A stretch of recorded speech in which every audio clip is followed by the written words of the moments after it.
صحابي يا أهلي ويا جيراني، أنا عايز أخدكم في أحضاني. إن شاء الله يخليك ليه يا أبو اليونس.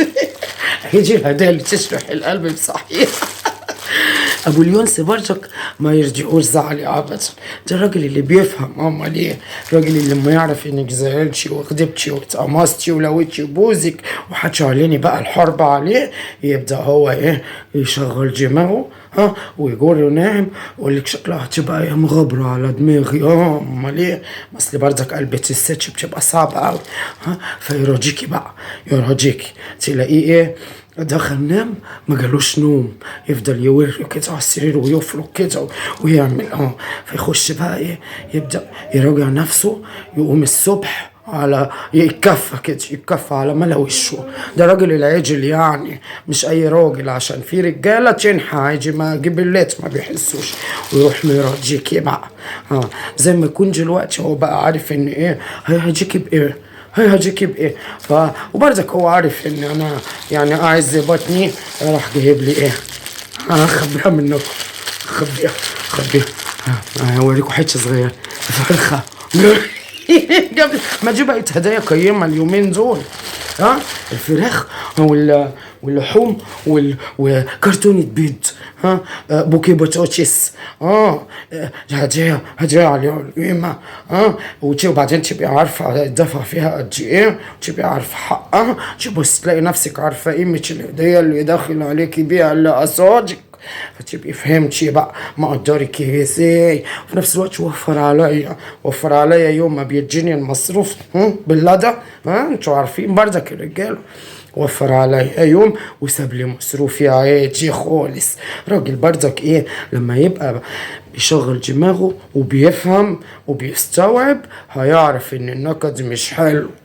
النكد هيجي على دماغك برضك، ما انت لما تضايقها وتعكنن عليها انت برضك ايه هتعيش في ايه؟ في نار.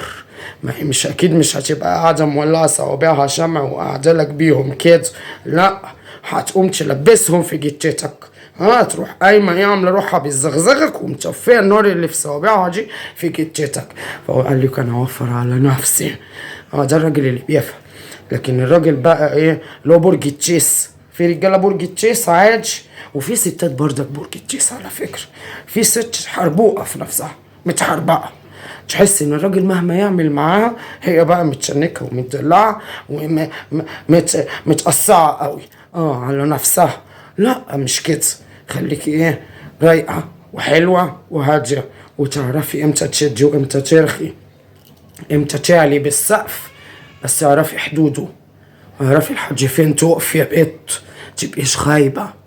اعرفي حدوده، اعرفي هو بيوصل للمرتفعات امتى، وفي اللحظه دي هيقفز وينقض عليكي، فانت تروحي ايه تيجي عند الطوبه الاخرانيه اقفي، خليكي ناصحه، اقفي ما تتمرش وتتنكي قوي.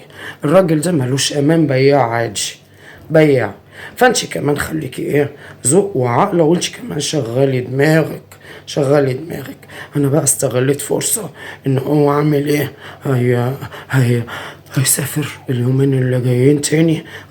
ما هو بقى عشان يسكتني بقى واسكت على سفر، افضل اقول له هتجيب لي حاجات من هناك، اي شيء اطلبه من الحته اللي انت رايحها قال لي وعدني بقى ان هو المكان اللي هيسافر فيه هيجيب لي منه كل شيء وكفة شيء، وحاجات رمضان قال لي برضك هجيبها لي.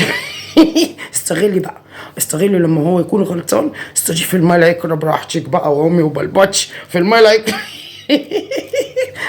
خليكي ناصحة بيت، خليكي ناصحة.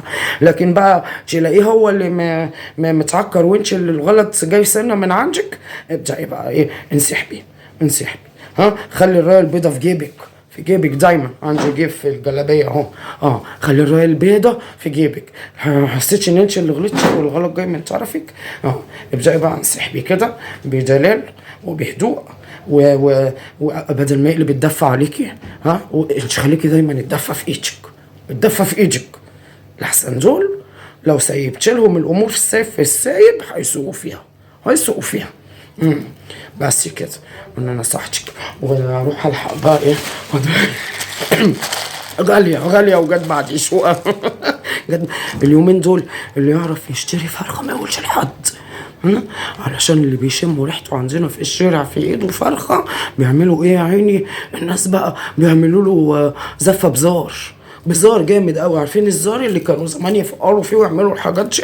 يعملوا له زفه ويزفوه من اول الشارع. الف بركه، الف مبروك ام محمود. هو الاخر جاي مكفنها في كذا كيس. ده انا قعدت افتح حاجات كتير لحد ما طلع لي الكيس ده في الاخر. وعرفتش انها فرخه. قال لي لحسن الناس دلوقتي اي حد، انا نفسي لما بشوف حد مشتري فرخه افرح لهم قوي. الف مبروك. تقول لي عقبال عندك يا اختي كده. الحاجه غليت، بقت نار قوي. مش عارفه، انا مش عارفه.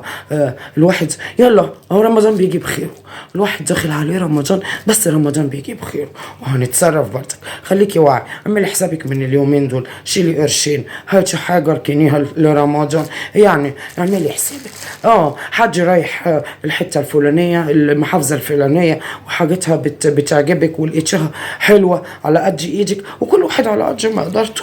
عادي، على قد ايدك قولي له انا هجيبها، ابعت لي معاك وحاسبيه وكده. خليكي واعي، ابدأي ادبقي وهاتي حاجه في حاجه، جراش حاجه. واحسن احنا هيجي علينا رمضان شكلنا هنفضل صايمين اليوم كله على النظام ده. هنفضل صايمين اليوم كله، مش هنفطر خالص. يا اما هنفطر ايه، شويه ميه بحته بلح وحلوه قوي واجيت. والله ربنا يسترنا. مش مصدقه ان انا حولها عليها، مش مصدقه، صعبان علي، مش هين علي، عايزه اخليها في حضني حبه. طب هروح اقعد معاها شويه وبعدين برجع لكم تاني.